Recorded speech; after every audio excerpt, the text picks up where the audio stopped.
இங்கே பாருங்க, நைட்டு 10:30 மணி. நான் எங்கே போய் சுற்றி ஆஃபீஸ் போயிட்டு என்ன டென்ஷனில் வந்தாலும் சரிங்க, இங்கே வந்து உட்காந்துட்டேன்னா அவ்வளோ சூப்பராக இருக்கும். வெளியில் வந்து உட்காந்துட்டேன்னா மாடியில் என்னை சுற்றி ஒரு பூந்தோட்டமே இருக்குது பாருங்கள். இப்போ தான் மல்லிப்பூவெல்லாம் பயங்கரமாக பூக்கும், அப்படி மணக்குங்க. நான் இங்கே வந்து சேர் போட்டு இங்கே சாப்பிடுவேன், வந்து உட்காந்துட்டு சாப்பிடுவேன், டேபிள்லாம் வச்சுக்கிட்டு. அப்படி ஒரு மனம் மணக்குது பாருங்கள். எனக்கு கொஞ்சம் திரும்பி பாருங்கள் எப்படி இருக்குன்னு சொல்லிட்டு. அவ்வளோ ஸ்மெல்லுங்க. இப்போ ஏன்னா ராத்திரியில் தான் எல்லா பூவும் பூத்துட்ருக்குது பாருங்கள். பியூட்டிஃபுல்லான லவ்லி ஸ்மெல்லுங்க, மணக்குது பாருங்கள். அவ்வளோ இன்ட்ரெஸ்டிங்காக இருக்குது.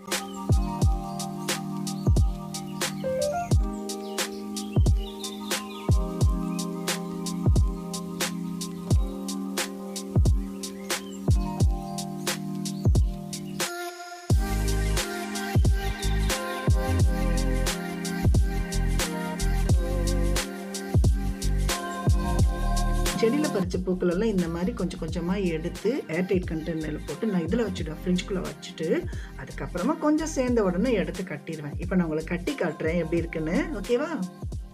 இந்த பூவோட அடுக்கு பாருங்கள். இங்கே ஒன்று, அடுத்து ஒன்று, அடுத்து ஒன்று, அடுத்து ஒன்று, 4 அடுக்கு. பூ கட்டுறது கூட காம்பு இல்லைங்க. எப்படி இருக்குது பாருங்களேன். எத்தனை அடுக்கு பாருங்கள், 1 2 3 4, 4 அடுக்கில் இருக்குது ஒரு பூவும். அது கட்டுறது கூட காம்பு கூட பற்ற மாட்டேங்குது பாருங்க. எப்படி இருக்குது பாருங்கள், எத்தனை அடுக்கு பாருங்கள்.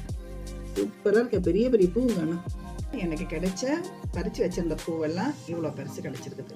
இதெல்லாம் பார்த்தீங்கன்னா நீட்டு மல்லி 4 அடுக்கு. இது வந்து குண்டு மல்லி குட்டி குட்டியாக இருக்குது. இன்னும் பெருசாக பூத்துதுன்னா நாம் மறுபடியும் கட்டி காட்டுவோம். சூப்பராக இருக்கா? உங்களுக்கு பிடிச்சிருந்தா எனக்கு ஒரு லைக் போடுங்க, ஷேர் பண்ணுங்கள், கமெண்ட் போடுங்க, ஓகேவா? பாய்.